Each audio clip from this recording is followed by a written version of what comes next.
आज हडको परिसरात सभेचं आयोजन करण्यात आलेलं होतं राहुल पाटील यांच्या प्रचार, काय सांगणार या संदर्भात? तर बाबा, ही निवडणूक परभणी विधानसभा मतदारसंघातली आहे आणि विद्यमान आमदार हे अनेक सामाजिक समस्याचे कामं सोडवत इथपर्यंत आलेलं आहे. तर उगा आपलं काहीतरी वेळ आली आणि उभं टाकल्यानं लोकांना निवडून द्यावं असे थोडीच प्रकार असते. शेवटी सामाजिक बांधिलकी ठेवून काम करणाऱ्या माणसाच्या पाठीशी सामान्य जनता उभी राहत असते. आणि डॉक्टर राहुल पाटलाचं आरोग्य विभागातलं काम असेल, शिक्षण विभागातलं काम असेल, उल्लेखनीय असं काम आहे. आणि कुठल्याही चांगल्या वाईट प्रसंगामध्ये लोकांना मदत करण्याची दानत त्या व्यक्तीमध्ये असल्यामुळं लोकांच्या मनामध्ये राहुल पाटील यांच्याविषयी एक आपुलकी आहे. आणि ह्या आपुलकीच्या जोरावरच डॉक्टर राहुल पाटील यांना प्रचंड मताने ह्या ठिकाणी परभणीची जनता निवडून देईल आणि त्यांची हॅड्रिक पूर्ण होईल असं मी या ठिकाणी तुम्हाला आत्मविश्वासाने सांगतो.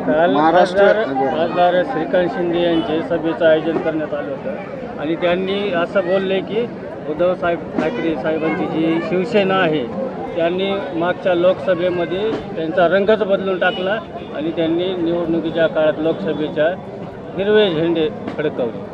अरे आम्ही भगवे तर आहेतच, सोबत हिरवे जोडले, निळे तर पूर्वीच होते. पण त्याच्या आयला तुमच्यासारखे गद्दार तर नाही झालो ना आम्ही. तुम्ही दुसऱ्याचे बाप चोरले, पक्ष चोरले आणि तुम्ही लोकांना हाणता का हिरवे झेंडे जोडले आणि हिरवे झेंडे जोडले? ह्यांचं दुखायचं काय कारण आहे तुमचं? अरे आम्ही हिरवे जरी जोडले तरी आम्ही पहिल्यापेक्षा बरे आहेत. तुमचे तर साधा 13चे झाले ना 7, आमचे 5चे झाले ना 9. साहेब एक शेवटचा प्रश्न आहे. भूमिपुत्राचा मुद्दा सध्या प्रकर्षाने विरोधकांनी समोर आणलेला आहे, याच्या संदर्भात काय प्रतिक्रिया? होईच भूमिपुत्र, होईच भूमिपुत्र, नॉट. अरे सगळेच भूमिपुत्र आहेत. 10 वर्ष तुम्ही आमदार दिले तेव्हा तुम्हाला भूमिपुत्र आठवलं नाही का? आजच बरं आठवला. तुझं योगदान काय आहे भूमिपुत्र म्हणून लोकांसाठी, परभणीकरांसाठी हे बी सांग. काय आहे, शेवटी काम बोलत असते माणसाचं.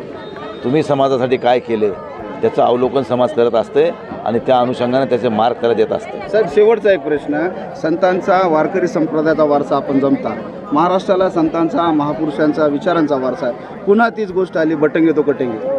अरे ना बटेंगे ना कटेंगे, हम सब साथ मिलके रहेंगे.